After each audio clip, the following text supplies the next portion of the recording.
ముఖ్యమంత్రి ముచ్చటపడుతుండు కాబట్టి ఇప్పుడైనా ఎప్పుడైనా ఎక్కడైనా మేము రెడీ చర్చకు. నిన్న ముఖ్యమంత్రి గారు పేరు తీసుకొని మరీ పిలిచిండు. కేసీఆర్ వస్తాడా కేటీఆర్ వస్తాడా రాండ్రి అన్నాడు. నీకు కేసీఆర్ అంత లేదు కానీ మేము చాలు నీకు వస్తాం, మీరు ఎక్కడ పెడతారో పెట్టండి వస్తాం. కాకపోతే మేమంటే ఎప్పటికప్పుడు రెడీగా ఉంటాం, ఎందుకంటే ఇలా 10 ఏళ్ళు మునిగి తేలిన వాళ్ళం కాబట్టి మేము ఎప్పుడు రెడీ. కాకపోతే మీకు కొద్దిగా ప్రిపరేషన్ టైం కావాలి మాకు తెలుసు. ఎందుకంటే మీ మంత్రులు గతంలో కూడా మేము శాసనసభలో మీరు ప్రతిపక్షంలో ఉన్నప్పుడు కూడా చర్చ పెడతామంటే మేము ప్రిపేర్ అయ్యి రాలేదండి అంటారు. ముఖ్యమంత్రి గారు అయితే ఆయనకు తెలుసు మీకు పాపం బూతులు తిట్టడమేమో ఈజీ, చాలా ఈజీ కదా. బూతులు మాట్లాడడము, డైలాగులు కొట్టడం, గుడ్డలు ఉడదీస్తా అనడము, గుడ్డలు ఉడదీస్తేనే ఇందిరమ్మ గొప్పతనం తెలుస్తుంది అనడము, ఇవన్నీ చాలా ఈజీ.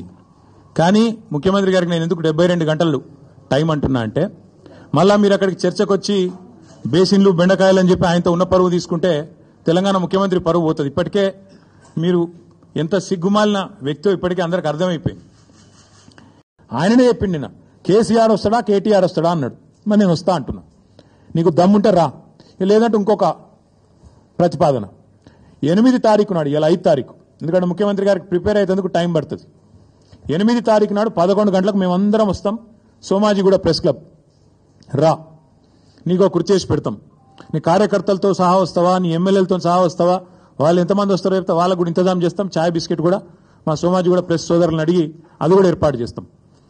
సోమాజిగూడలో ప్రెస్ క్లబ్లో 11 గంటలకు 8 తారీఖు నాడు నేను రెడీగా ఉంటా. నువ్వు వస్తావా రావా నీ ఇష్టం, నువ్వే ఛాలెంజ్ ఇస్తున్నావు, రావాలని కోరుతున్నా. వస్తే సంతోషం, మీడియా ముందే చర్చిద్దాం. నీళ్లకు నీళ్లు పాలకు పాలు.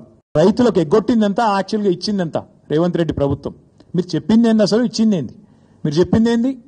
రైతు భరోసా ఎకరానికి 15,000 ఇస్తామని చెప్పినావు నువ్వు. కేసీఆర్ 10,000 ఇస్తున్నాడు బిచ్చమేసినట్టు, నేను 15,000 ఇస్తా అన్నావు. కేసీఆర్ 2 పంటలకు ఇస్తున్నాడు, నేను 3 పంటలకు ఇస్తా అన్నావు. ఇవాళ ఏం చేస్తున్నావు మరి? ఇచ్చినావా ఎక్కడైనా 15,000? అసలు రైతు భరోసా పేరుకు అర్థం ఉందా, తాత్పర్యం ఉందా? ఇంకొక మాట కూడా అడుగుతా ఉన్నా రేవంత్ రెడ్డిని నేను. నువ్వే కదా ఉత్తరం రాస్తే కౌలు రైతులకు 22 లక్షల మంది కౌలు రైతులకు ఉత్తరం రాసిండి మొగోడు. మీ అందరికీ నేను రాగానే ఇస్తా, ఇచ్చేస్తూనే ఉన్నా, వస్తూనే ఉన్నా, ఇస్తా అని చెప్పి రెచ్చగొట్టిండు. ఇవాళ అసలు రైతులకు ఎగ్గొట్టింది, పట్టదారులకు ఎగ్గొట్టింది ఈ 4 పంటలు కలిపి 24,000 కోట్లు, కౌలు రైతులకు ఎగ్గొట్టింది 15,000 కోట్లు. మొత్తం కలిపితే ఈ ప్రభుత్వం ఒక్క రైతు బంధులనే ఎగ్గొట్టింది 39,000 కోట్లు. ఎట్లా లెక్క అంటారా మీరు? ఆ లెక్క కూడా నేను తీసుకొచ్చినా, మీరు చూసుకోవచ్చు. ఒక్కొక్క ఎకరానికి ఎంత ఎగ్గొట్టిండు, మొత్తం కలిపి 39,000 కోట్లు ఎగ్గొట్టిండు ఒక రైతు బంధుల్నే. ఇక రైతు రుణమాఫీ తీసుకుంటే అక్కడ దాదాపు 38,000 కోట్లు ఎగ్గొట్టిండు. 50,000 కోట్ల లెక్కను 12,000కు రౌండ్ ఆఫ్ చేసి ఆడొక 38,000 కోట్లు ఎగ్గొట్టిండు. రైతు బంధులో ఇంకో 39,000 కోట్లు ఎగ్గొట్టిండు. ఎట్లా అంటారా? 2023-24 రబీలో ఒక్కొక్క ఎకరానికి ఆనాడు 2,500 ఎగ్గొట్టిండు, 5,000 ఇచ్చి చేతులు దులుపుకున్నాడు. అప్పుడే ఎలక్షన్ అయిందన్నాడు. అప్పుడు కేసీఆర్ గారు పెట్టిన 7,500 కోట్లు ఇచ్చిండు. ఇచ్చి 2,500 ఎకరానికి అప్పుడే ఎగ్గొట్టిండు. తర్వాత ఒక పంట అయితే మొత్తానికి ఎగ్గొట్టిండు. ఎందుకంటే కేసీఆర్ ఏమో నాట్లు వచ్చినప్పుడు వేసేది, నాట్లు వేసేటప్పుడు రైతు బంధు వేసేది, ఈయన ఓట్లు వేసేటప్పుడే వేస్తాడు, తర్వాత వేయడు. మా రైతు సోదరులకు నేను చెప్తున్నా, మళ్ళా ఓట్లు దాటినాయంటే తర్వాత రైతు బంధు ఉండదు. దానికి రైతు బంధుకు రామ్ మర్చిపోండి. రేవంత్ రెడ్డి గారి ప్రభుత్వం రైతు బంధును ఎగ్గొడుతుంది, ఏదో ఒకటి చెప్పి తప్పించుకుంటుంది. ఈ 2024-25లో అన్నాడు మొత్తం 23-24 వానాకాలంలో రబీల్నేమో 5,000 ఇచ్చిండు. మొత్తం 23-24 వానాకాలం ఏమో మొత్తానికి ఎగ్గొట్టిండు 7,500.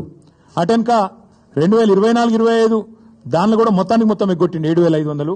మొన్న మళ్ళా 1,500. అంటే మొత్తం కలిపితే ఒక్కొక్క ఎకరానికి 19,000 బాకీ రేవంత్ రెడ్డి ప్రభుత్వం ఒక రైతు బంధుకి. అంటే మొత్తం కలిపితే 1,52,00,000 ఎకరాలకు తీస్తే లెక్క మొత్తం కలిపి ఇప్పుడు నేను చెప్పిన 39,000 కోట్ల రూపాయలు ఎగ్గొట్టింది కాంగ్రెస్ ప్రభుత్వం. టోటల్గా అన్నదాతకు సున్నం పెట్టింది కాంగ్రెస్ ప్రభుత్వం.